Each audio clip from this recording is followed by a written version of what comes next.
Welcome to New Business in Later Life, where we prove that it's never too late to pursue your entrepreneurial dreams. You will meet remarkable individuals who launch successful businesses over 50, sharing their stories, challenges, and enthusiasm.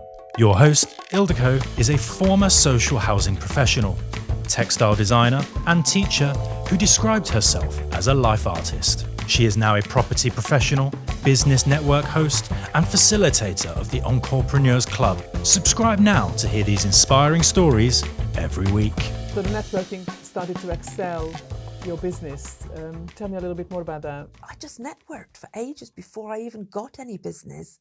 And people were around me and they had started a business and they had business. They had people come into them and they were actually working.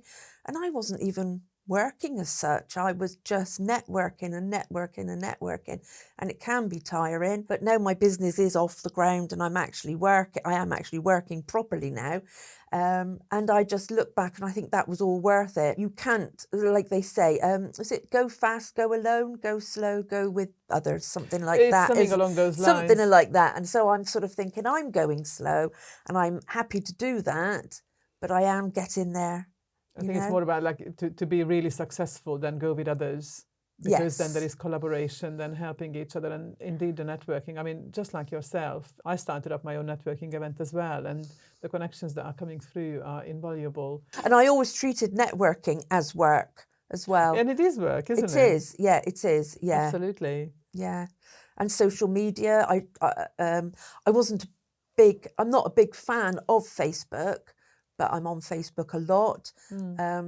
I'm on a lot of landlord and letting agents pages, and you learn a lot from that as well. Yes. You learn a lot of what not to do, as well as what to do. Yeah. Yes, I mean that is equally important, isn't it? I mean, there are people who have made a lot of money writing books about mistakes to help people to learn from others' mistakes, don't they? Yeah. So when was the big aha moment for you, having been a landlady with a couple of properties for many years, to actually think, okay, this is the business I want to do? Feels such a long time ago. I've always been interested.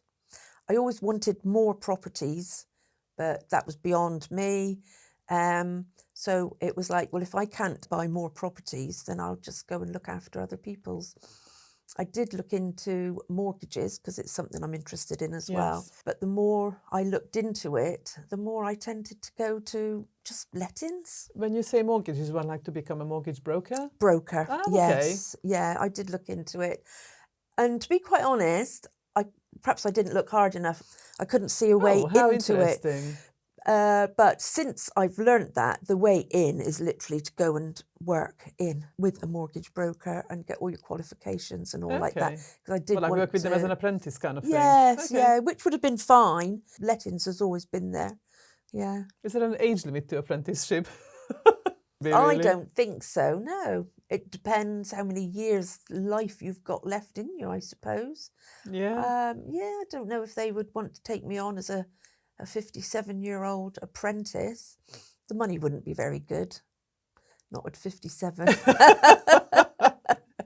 So on that note, why do you think that now is a good time to run a letting agency? Well, lettings, the market is flooded with agents more than properties. Well, not more than, but as you well know, there's a lot of landlords that are selling up. Yes. But Plymouth is quite flooded with lettings. There's literally only a handful of estate agents that don't do lettings. Okay.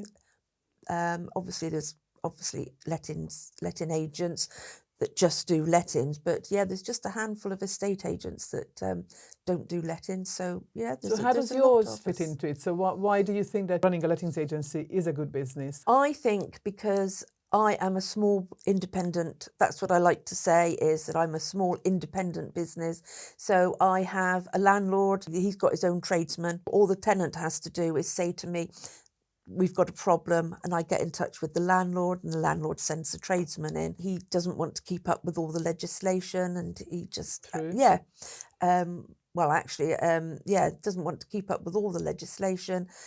But just wants to have compliant properties. So if that was, say, a big national company, they may not be able to do that, or they may not want to be able to do that. An established and large letting agent could still be local and independent, but some would think that they have all that infrastructure behind them. Or how do you compete with that? I answer the phone at 8 o'clock in the evening to landlords. Blimey. Well, that's my cut-off. That is my cut-off point, unless it's an emergency. Yeah, it's not 9 to 5. I don't have an office, so I work Is from that home. actually what you offer, that it's not a 9 to 5 service? No, I don't, but I do find that people do that. Yeah, I don't turn around and say to them, you know, oh, I work till 8 in the evening. If they ring me, I will answer the phone.